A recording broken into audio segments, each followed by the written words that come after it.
மாணவர்கள் எவரும் போதைக்கு அடிமையாகாதீர்கள். அடிமையானவர்கள் மீண்டதாக சரித்திரமில்லை. எனவே உங்களையும் சமூகத்தையும் பாதுகாத்துக் கொள்ளுங்கள். உங்கள் நலன் கருதி கல்வி டிவி. இன்றைய வகுப்பில் நாங்கள் சைவநெறி என்ற பாடத்தில் தரம் 10 அதாவது 21வது பாடத்தில் இருக்கின்றோம். அதாவது ஈழத்திலே சைவத்தின் தொன்மை பற்றி, சைவ சமயத்தினுடைய தொன்மை எவ்வாறு ஈழத்திலே இருந்து வந்திருக்கின்றது என்ற விடயம் பற்றி நாங்கள் பார்க்க போகின்றோம். அதாவது இந்த ஈழ நாட்டை, அதாவது எங்களுடைய இலங்கையை திருமூலர் கூறியிருக்கிறார் சிவபூமி என்று. அந்த சிவபூமி என்று அவர் கூறுவதிலிருந்து எங்களுடைய நாட்டுக்கு, அதாவது சைவத்துடைய தொடர்பு மிக பழைய காலத்தில் இருந்தே இருந்திருக்கின்றது என்ற அந்த தொடர்பு எங்களுக்கு விளங்குகின்றது. அந்த வகையிலே தான் இந்த மாதிரியான தொடர்புகள் எல்லாம் மிக பழைய காலத்திலே இருந்திருக்கின்றது என்பதை பற்றி நாங்கள் அறிவதுதான் இந்த பாடத்தினுடைய நோக்கமாக இருக்கிறது. எங்களுடைய அதாவது 5 ஈச்சரங்கள் இந்த இடத்திலே இருந்ததாக முன்பு சொல்லியிருக்கிறார்கள். அவற்றினுடைய தொன்மைகள் இங்கே காணப்படுகின்றன.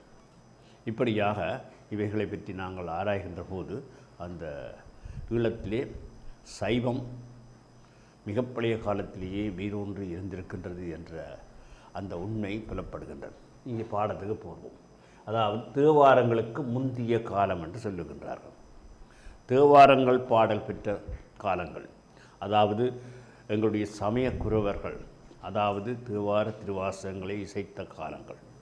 அவ்வாறான காலத்திலே, அதாவது பல்லவர் காலத்தில் இருந்து வருகின்ற அந்த காலப்போக்கில், அதாவது பக்திநெறி காலம் என்று அக்காலத்தை சொல்லுவார்கள்.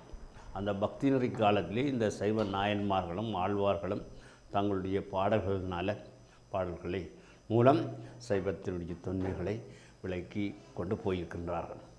அப்பாறு அந்த தேவாரத்துக்கு முற்பட்ட காலத்திலேயே, அதாவது இந்த நாயன்மார்கள் தோன்றி வருகின்ற காலத்தை விட அதற்கு முற்பட்ட காலத்திலேயே சைவ சமயம் ஈழத்திலே இருந்திருக்கின்றது என்பதற்கான அந்த உண்மைகள் இருப்பதாக சொல்லப்படுகிறது. அதனை பற்றி தான் நாங்கள் இப்பொழுது பார்க்கின்றோம். அதனால் தேவாரங்களுக்கு முந்திய காலம் என்று சொல்லப்படுகிறது. இலங்கையை சிவபூமி என்று திருமூலர் கூறுகின்றார். ராவணன் மேலது நீறு என்று ஞானசம்பந்த பெருமான் பாடுகிறார். ஞானசம்பந்த பெருமானுடைய பாடல்களில் பலவற்றிலே இந்த ராவணனை பற்றி சொல்லிக்கொண்டே வருகிறார். ராவணன் இலங்கையை ஆண்டான் என்ற சிறந்த சிவோக்தன் என்று புராண இதிகாசங்கள் எடுத்துரைக்கின்றன. திருக்கோணேச்சரம் பற்றி ஸ்ரீ தத்தன கைலாச புராணத்திலே கோண பர்வத்திலே ராவணன் வழிபாடு செய்வது பற்றி விரிவான கதை இருக்கிறது. ராவணன் அங்கே வழிபாடு செய்ததாக. இராவணன் தேவியாகிய மண்டோதரி திருக்கேஸ்வரத்திலே சிவபெருமானை வழிபாடு செய்தமை பற்றியும் மணிவாசக பெருமான் பாடியிருக்கிறார். மணிவாசகர் கூட பாடியிருக்கிறார். ஆகவே ஈழத்திலே சைவம் தொடர்பான ஆராய்ச்சிகளை இதுவரை காலம் தேவார காலம் முதலாகவே இலங்கையை சைவ வரலாற்றை, குறிப்பாக பாடல் பெற்ற தலங்களின் வரலாற்றை விரிவாக அறியக்கூடியதாக இருந்தது. அப்போ தேவார பாடல்கள் பெற்ற காலத்திலே இருந்துதான் நாங்கள் பார்த்தோம் இது சைவம் இலங்கையிலேயும் நிலைத்திருந்தது என்று சொல்லுகிறார்கள்.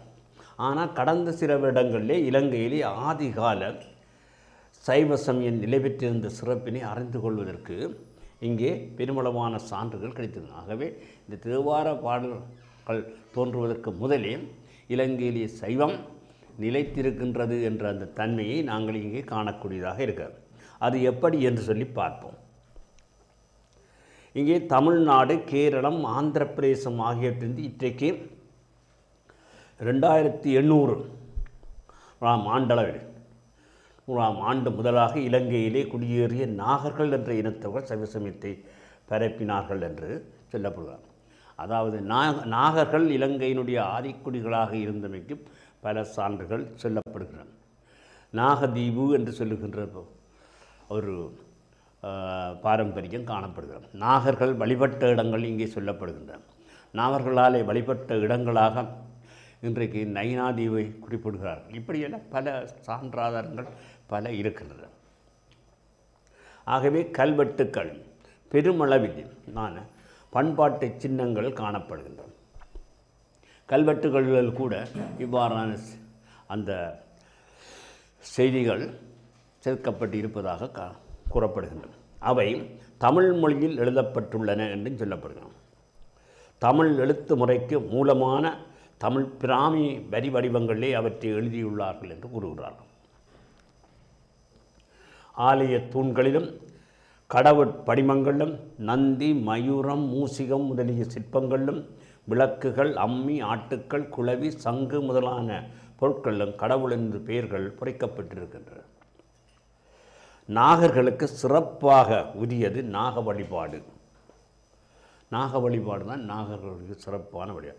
நாக வழிபாடு 5 தலை நாகத்தின் சிறப்பு சிற்ப வடிவங்கள் அவர்கள் வழிபட்டனர் என்றும், சில சமயங்களில் 7 தலை 9 தலை என்றெல்லாம் வழிபாட்டு நாக வழிபாடுகள் அவர்களாலே வழிபடப்பட்டன என்றும், இலங்கையை வடக்கு கிழக்கு வடமத்திய பகுதிகளில் தொன்மையான நாக சிற்பங்கள் பெருந்தொகையாக காணப்படுகின்றன என்றும், இவற்றிலே மணிநாகன் என்ற பெயர் எழுதப்பட்டிருக்கும் என்று சொல்கிறார். மணிநாகன் வழிபாட்டுக்குரிய எல்லா தெய்வங்களையும் சமய சின்னங்களையும் மணிநாகன் என்றே குறிப்பிட்டார். மணிநாகன் என்றே குறிப்பிட்டார்கள். அதாவது சிவலிங்க வழிபாடு நாகர்கள் மூலம் இலங்கையிலேயே பரவியதென்றும், ஆதியான குரோனிக் கற்கால மக்களிடையே அது பரவியது என்றும் கூறப்படுகின்றது. இலங்கையின் பெரும்பாகத்து கிறிஸ்துவுக்கு முற்பட்ட முதல் 3 நூற்றாண்டுகளுக்குரிய சிவலிங்க வடிவங்கள் பெருமளவில் காணப்படும். கிறிஸ்துவுக்கு முன் முதல் 3 நூற்றாண்டுகளில் வந்தாறுமூலை போன்ற இடங்களில் மிக உயரமான தூண் வடிவிலான சிவலிங்கங்கள் காணப்பட்டுள்ளன. பனங்காமம், கீரிமலை, இணிவில் காரைக்கால் என்ற இடம், அதாவது சிவங்கோயில் ஆகியவற்றிலே மிக பழமையான சிவலிங்கங்கள் கிடைத்திருப்பதாக சொல்லப்படுகிறது. இவற்றில் பலவற்றை இன்றும் நாம் வழிபடுகின்றனர்.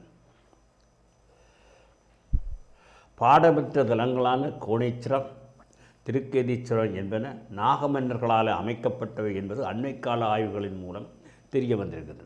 ஆரம்ப காலத்தில் நாகமன்னர்கள் தான் அவற்றையும் அமைத்தார்கள் என்று சொல்லுகிறார்.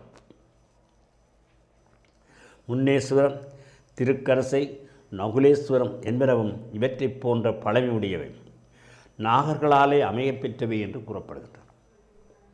ஆகவே முன்னேஸ்வரத்தை மணிநாகன் என்ற கடவுட்பெயர் எழுதிய பல சின்னங்கள் காணப்படுகின்றன. அவற்றிலே சில வழிபாட்டு சின்னங்கள் வேறு சில கோயில் பாவனைக்கு உரியவை, விளக்கு, அம்மி, தூண்கள் போன்றவை. முன்னேஸ்வரத்தில் பல அடுக்குகளிலே அமைந்த கல் விளக்கு ஒன்றும் காணப்படுகிறது. இது ஏறக்குறைய 100 திரிகள் எரிக்கக்கூடிய விளக்கு என்று சொல்கிறார். காலங்களிலும் அந்நாட்களிலே வழிபாடுகள், விழாக்கள் என்று நடைபெற்றமைக்கு அது ஒரு ஆதாரமாக இருக்கின்றது. கடவுள் பெயர் எழுதிய தூவக்கல் ஒன்றும் அங்கு உண்டு முன்னேஸ்வரத்தில். திருகோணமலை மாவட்டத்துக்கு பிரசித்தமான திருத்தலங்களிலே திருக்கரசையும் ஒன்றாகும். அங்கும் இலிங்கன், நந்தி, ஆவுடையார் விளக்கு முதலியவற்றிலே இந்த மணிநாகன் என்ற பெயர் அமைக்கப்பட்டிருக்கிறது.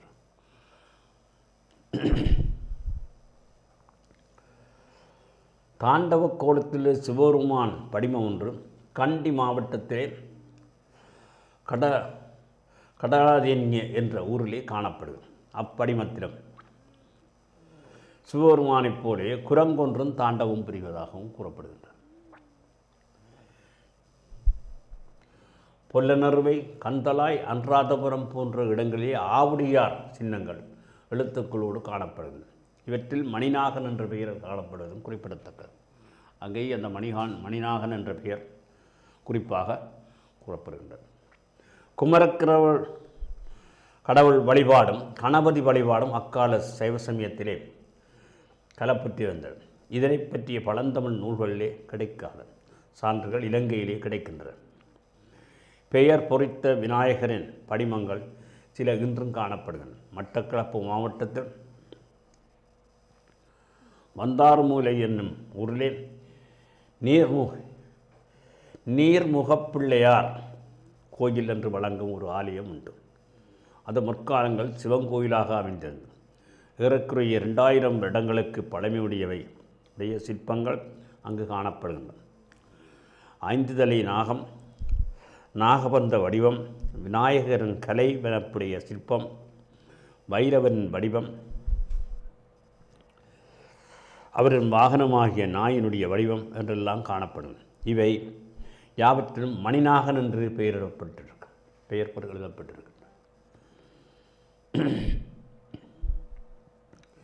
விநாயகரின் மிக பழமையான வடிவம் ஒன்று முன்னேஸ்வரத்திலே பேணப்பட்டு வருகின்றது.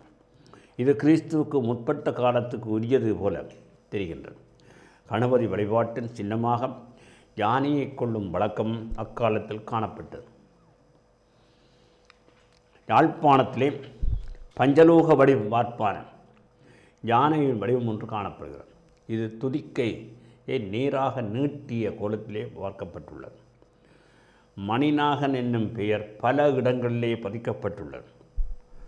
ஒரு புறத்தில் கணபதி என்ற பெயரை கூறிய கருவி ஒன்றினால் வெட்டியுள்ளது. குமரக்கடவுளின் வழிபாடு மிக புராதனமானது. இரும்பிலான வேல் வடிவங்கள் கந்தரோடையிலும் பூனகிரியிலும் கிடைத்திருக்கின்றன. நகுலீஸ்வரத்தில் கிடைத்துள்ள சமய சின்னங்களில் ஒன்றும் மயில் வடிவம். கல்லிலே அமைக்கப்பட்ட அந்த சிற்பத்திலே நாகப்பாம்பின் தலையை சொண்டினாலே கவ்விக்கொண்டு அதனுடனே கால்களினாலே மிதிக்கின்ற கோலத்திலே மயிலின் சிற்பம் உருவாக்கப்பட்டுள்ளது. கிழக்கிழங்கையில் உள்ள திருப்படை கோயில்களில் ஒன்றான திருக்கோயில் என்ற தலத்திலே நாகர் கால கல்வெட்டுக்கள் கிடைத்துள்ளன. முருக வழிபாட்டு தலங்கள் சில மிக புராதனமானவை, நாகர மன்னர்களாலே அமைக்கப்பட்டவை என்று கருதுவதற்கு இக்கல்வெட்டுக்கள் ஏதுவாக இருக்கின்றன. இப்படி நாகர்களுடைய வழிபாடு அக்காலத்தில் இருந்தவைக்கு பல சான்றுகள் சொல்லப்படும். இதே மாதிரி வவுனியா அருங்காட்சியகத்திலே வனப்புடன் அமைந்த கோலத்திலே மகுடமர்த்தினியின் சிற்பம் ஒன்று காணப்படுகிறது. அதிலும் மணிநாகன் என்ற பெயர் காணப்படுகிறது. ஆதி காலத்து இலங்கை சைவசமய வழிபாட்டு தலங்கள் மணிநாகன் பள்ளி என்றே குறிப்பிடப்பட்டுள்ளன. பிற்காலத்திலே தான் அவற்றை ஈஸ்வரங்கள் என்று சொல்லத் தொடங்கினார்கள். நாகர்கள் பல இடங்களிலே கற்றளியாலான கோயில்களை அமைத்தனர். முன்னேஸ்வரர், திருக்கரசை, நவாலி கன்னியம்மன் கோயில் முதலிய இடங்களில் நாகர்கள் அமைத்த கற்றளிகளின் அழிபாடுகளில் உள்ள பொருட்களை மீண்டும் கற்றப் பொருட்களாக பயன்படுத்தியுள்ளனர். இவ்விதமான கற்களிலே மணிநாகன் என்ற பெயர் பொறிக்கப்பட்டுள்ளமை குறிப்பிடத்தக்கது. அக்காலத்திலே இலங்கையில் மிக உயரமான தூண்களுடைய மண்டபங்களோடு கூடிய கோயில்களும் உருவாக்கப்பட்டிருக்கின்றன. திருக்கரசை, சேனையூர், திரௌபதியம்மன் கோயில் ஆகியவற்றிலே தொன்மை வாய்ந்த மிக நீளமான கற்றூண்கள் காணப்படும். ஒட்டுமொத்தமாக நோக்குமிடத்து புராதன காலத்திலே இலங்கையிலே சைவ சமயம் பல பாகங்களும் பரவி இருந்தது. அதற்குரிய சின்னங்கள் நாகர்களோடு தொடர்புடையவை. சிவலிங்க வழிபாடு பொது வழக்காகிவிட்டது. சில சமயங்களில் நாக வழிபாட்டின் செல்வாக்கும் சைவ வழிபாட்டு முறையில் ஏற்பட்டது. ஆகவே வவுனியாவிலுள்ள சாலம்பன் குளத்திலே அணைக்கட்டில் ஓரமாக கிடைத்துள்ள சிவலிங்கம் ஒன்று நாகலிங்கம் என்று கொள்ளத்தக்கது. இதன் தலைப்பாகத்திலே நாக வடிவம் தெரிகின்றது. பெருங்கற்பண்பாட்டு ஈமை சின்னம் ஒன்றிலே ஒரு கல்லிலே ஒற்றைத்தலை நாகம், அதன் மேல் சிவலிங்க வடிவமும் தெரிகின்றது. இரத்தினபுரி மாவட்டத்திலே ரஞ்சமாடம் மடம் என்ற இடத்திலே அகழ்வாய்வின் மூலம் கண்ட ஈமக்கல்லறை ஒன்றில் திரிசூல வடிவம், நாகபந்த உருவம் காணப்படுகின்றவை குறிப்பிடத்தக்கது. இலங்கையிலே பாமர வழக்கிலும் பொது வழக்கிலும் காணப்படுகின்ற சைவ சமய வழிபாட்டு முறைகளின் மூலங்களை நாகர் காலத்துக்குரிய சின்னங்களிலே காண முடிகின்றது என்று கூறப்படுகின்றது. ஆகவே இங்கே தொன்மையான காலத்தில், மிக தொன்மையான காலத்திலே எங்களுடைய ஈழத்திலே சைவ சமய வழிபாடு இருந்திருக்கின்றது என்பதற்கான சான்றாதாரங்களை இதன் மூலம் நாங்கள் காணக்கூடியதாக இருக்கிறது. என்னை திரும்பவும் ஒருக்கா பார்ப்போம்.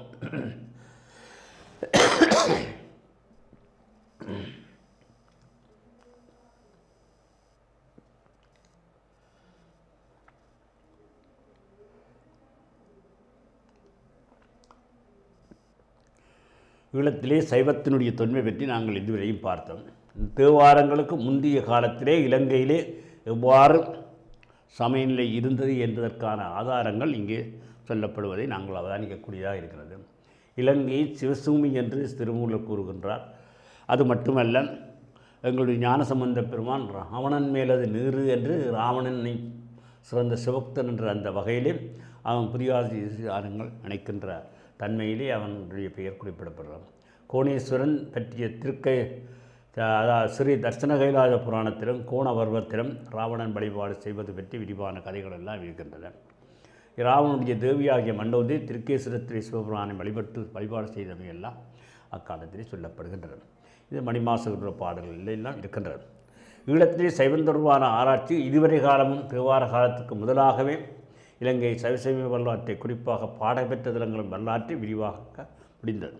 பாடல் பெற்ற அந்த தலங்களின் வரலாற்றில் இருந்து நாங்கள் சைவ சமயத்தை இலங்கையில் இருந்ததாக சொன்னோம். ஆனால் இப்பொழுது இருக்கின்ற ஆராய்ச்சி, அதாவது சில வருடங்களில் இலங்கையில் ஆதிகால சைவம் நிலைபெற்றிருந்த சிறப்பினை நாங்கள் அறிந்து கொள்ளக்கூடியதாக இருக்கிறோம்.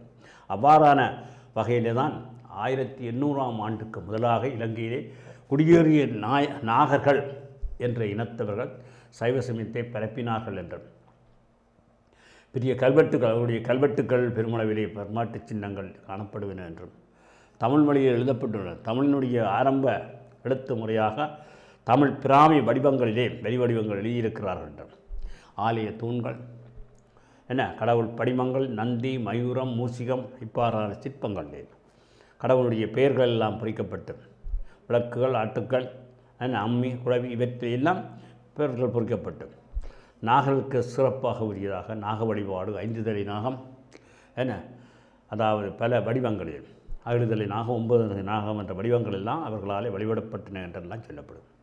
இலங்கை வடக்கு பகுதி, கிழக்கு பகுதி, வடமத்திய பகுதி ஆகியவற்றிலே நாக சிற்பங்கள் பெருந்தொகையாக இருந்தன. அவற்றை மணிநாகன் என்ற பெயர் ஏற்பட்டது மிக முக்கியமான. இந்த மணிநாகன் என்ற பெயர் இங்கே பல இடங்களிலே வருவதாக சொல்லப்படுகிறது. சிவலிங்கங்கள் வழிபாடு நாகம் மூலமாக இலங்கையை பரவியன்னு ஆதி குறுநிக்கற்காலம் மக்களிடையே இது பரவியதாக சொல்லப்படுது. இலங்கை பெரும் பாகத்திலே கிறிஸ்துக்கு முற்பட்ட முதல் 3 நூற்றாண்டுகளுக்கு சிவலிங்க வடிவங்கள் பெருமளவிலே காணப்படுகின்றன. அதாவது பனங்காமம், கிரிமலை, இனிவேல் சிவன் கோயில்களில் மிக பழமையான சிவலிங்கங்கள் கிடைத்தது என்று சொல்லப்படுகிறது. அதே மாதிரி கோணேஸ்வரன், திருக்கேதீஸ்வரம் போன்றவற்றிலும் அந்த தலங்கள் கூட முந்தின காலத்தில் நாகமன்னர்களால் தான் அமைக்கப்பட்டன என்றும் ஆய்வுகள் சொல்லுகிறது.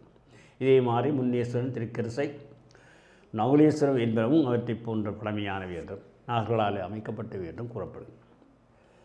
முன்னேஸ்வரத்தை மணிநாகர் என்ற கடவுள் பெயர் எழுதிய பல சின்னங்கள் காணப்படும். இங்கே பாருங்கள், விளக்கு, அம்மி, தூண்கள் போன்றவற்றில் எல்லாம் பல அடுக்கள் அமைந்த கல்விளக்கு என்றால் காணப்படும். இவற்றில் எல்லாம்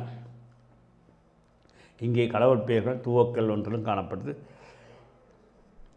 இங்கே திருகோணமலை மாவட்டத்திலான தலங்கள் திருக்கரிசை, அங்கேயும் இந்த நந்தி, ஆவுடையார் போன்ற அந்த மணிநாகன் என்ற பெயர் விளக்கப்படும். மணிநாகம் பல இடங்களிலே பறிக்கப்பட்டதாக காணப்படும். தாண்டவ கோலத்தில் சிவபுரானுடைய படிவம் ஒன்றும் அங்கே காணப்பட்டதாக, இங்கே கடலாதினிய என்ற ஊரிலே காணப்பட்ட கண்டீரன் சிவபுரான் போலே குரங்கொன்றும் தாண்டவம் விடுவதாக சொல்லப்படுகிறார்.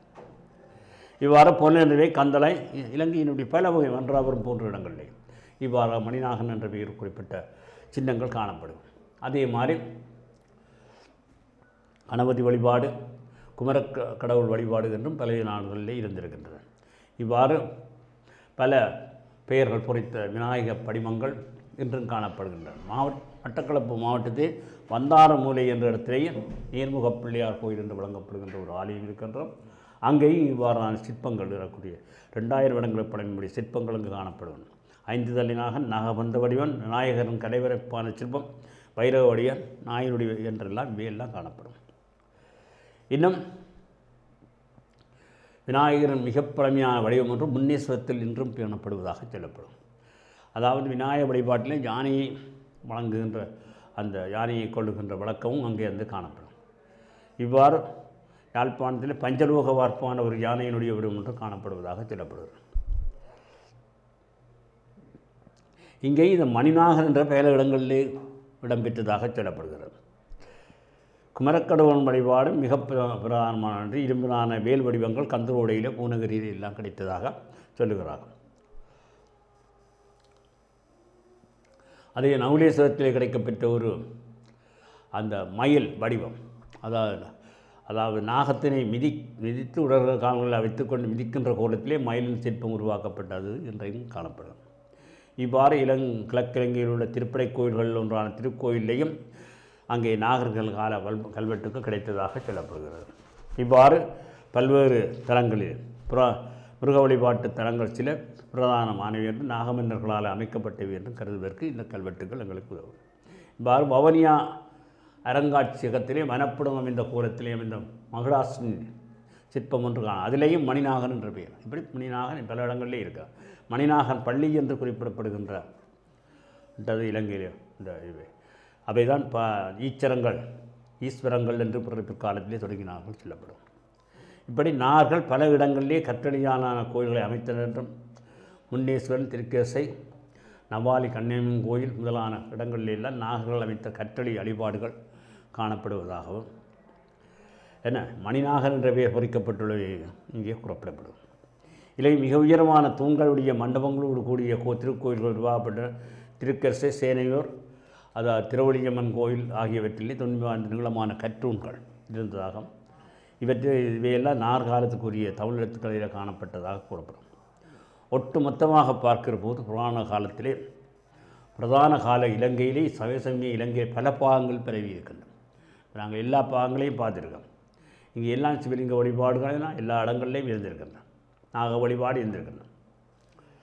வவுனியாவில் சாலமன் குளத்திலே கண்டிருக்கப்பட்ட அணைக்கட்டில் ஓரமாக சிவலிங்கம் ஒன்று நாகலிங்கம் என்று கொள்ளத்தக்கதாகவும் தலைப்பாகத்து நாக வடிவம் தெரிகின்றது. இப்படியெல்லாம் சொல்லுகிறார். ரத்திரவி மாவட்டத்திலே ரஞ்சமடம் என்ற இடத்திலே அகழ்வாயிலே ஈமைக்கல்லறை ஒன்றே திரிசூல வடிவம் நாகபந்த உருவம் காணப்பட்டதாக சொல்லப்படுகிறது.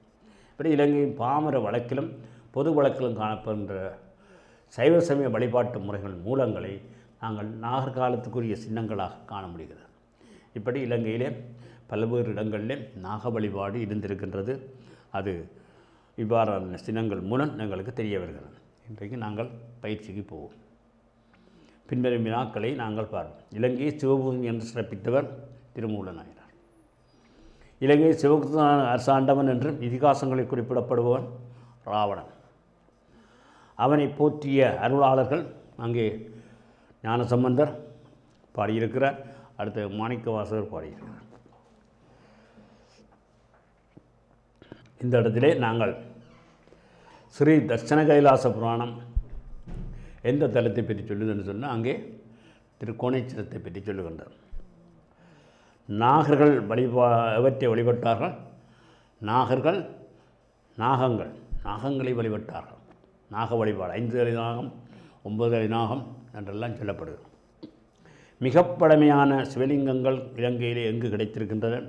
இங்கே பல இடங்களிலே முன்னீஸ்வரம், திருக்கதீச்சரம் என இப்படியான இடங்களில் மிக பழமையான சின்ன சிவலிங்கங்கள் கிடைத்திருக்கும். மணிநாகன் என்றவே எல்லா இடங்களையும் இருக்கிறது. முனீஸ்வரத்தில் பல இடங்களில் இருந்திருக்கின்றன. அதே இது வவுனியாவில் கிடைக்கின்ற இப்படி பல்வேறு இடங்கள் யாழ்ப்பாணத்தில் எல்லா இடங்கள்லேயும் அநேகமாக பல இடங்களிலே நாங்கள் பார்த்தோம். இந்த மணிநாகன் என்ற பெயர் எல்லா இடங்கள்லேயும் பயன்படுத்தப்பட்டிருக்கிறோம். சிவ வழிபாடு தவிர வேறு எவ்வாறான வழிபாடுகள் பண்டைய காலத்தில் இந்த முருக வழிபாடு, விநாயக வழிபாடு இப்படியெல்லாம் இவைகளெல்லாம் இவ்விடங்களெல்லாம் கற்றளிகளை அமைத்தார்கள். கற்றளிகள் பல இடங்களில் இங்கே நாங்கள் சொல்லப்பட்ட யாழ்ப்பாணத்தில் பல இடங்களில் எல்லா இடங்களிலும் நாகர்கள் கற்றளியால் அமைத்த கோயில்களுடைய அழிபாடுகள் இருந்ததாக சொல்லப்படுகின்றன. அவ்வாறு பல செயற்பாடுகளை நாங்கள் இந்த இடத்துல பார்க்க வேண்டிய பார்த்தீங்கன்னா இறுதியாக சொல்லப்பட்ட இடம்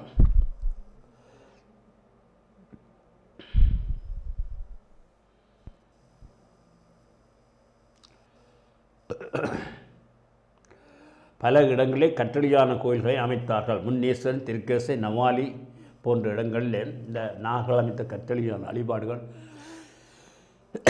இருந்ததாக சொல்லப்படுகின்றன. மணிநாகன் என்ற அந்த பெயர் பல்வேறு இடங்களிலே பயன்படுத்தப்பட்டிருப்பதை நாங்கள் இதில் காணுகின்றோம். அதாவது முன்னேஸ்வரத்தில் பயன்படுத்தப்பட்டிருக்கின்றது. முன்னீஸ்வரன், திருக்கேஸ்வரம் இப்படியான இடங்களில் மணிநாகனுடைய இதுகள் எல்லாம் இருக்குது. அதே மாதிரி பல்வேறு இடங்களில் இந்த பல்வேறு வழிபாடுகள், அதாவது நாக வழிபாட்டோடு சிவலிங்க வழிபாட்டோடு முருக வழிபாடு, விநாயக வழிபாடு என்பதும் அங்கே இருந்ததாக சொல்லப்படுகின்றன. விநாயக வழிபாடு மிகவும் பழமையான வடிவம் ஒன்று காணப்பட்டு வந்ததாக சொல்லப்படுது.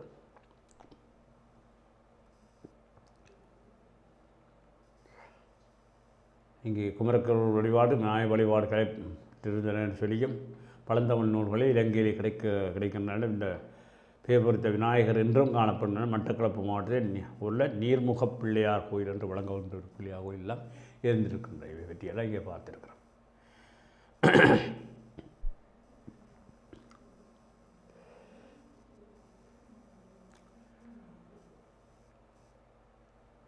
இவற்றி பல வழிபாட்டு முறைகள், அதாவது நாகர்கால வழிபாட்டு முறைகள் மணிநாகன் என்ற பெயரோடு பல இடங்களில் அந்த ஆதாரங்களோடு பல சிற்பங்களிலே காணப்படுவதை நாங்கள் இதிலிருந்து பார்க்கக்கூடியதாக இருக்கின்றன.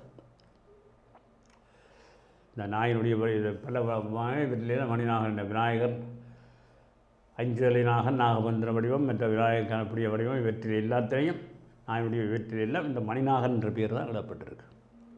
மணிநாகன் என்றவே பல இடங்களில் காணப்பட்டு வருகின்றன.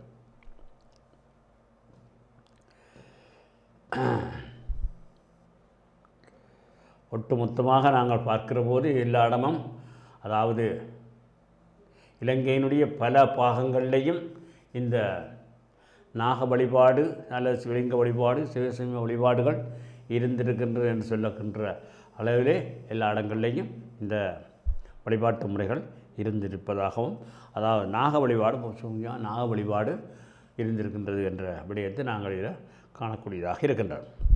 இதை பற்றிய நாட்களுக்கு நீங்கள் விடைகளெல்லாம் எழுதியிருப்பீர்கள். இதை நீங்கள் வகுப்பொருளை செய்து பார்க்கலாம். அடுத்ததாக செயற்பாடு என்று சொல்லப்படுது. ஈழத்திலே சைவத்தின் தொன்மையை உணர்த்தும்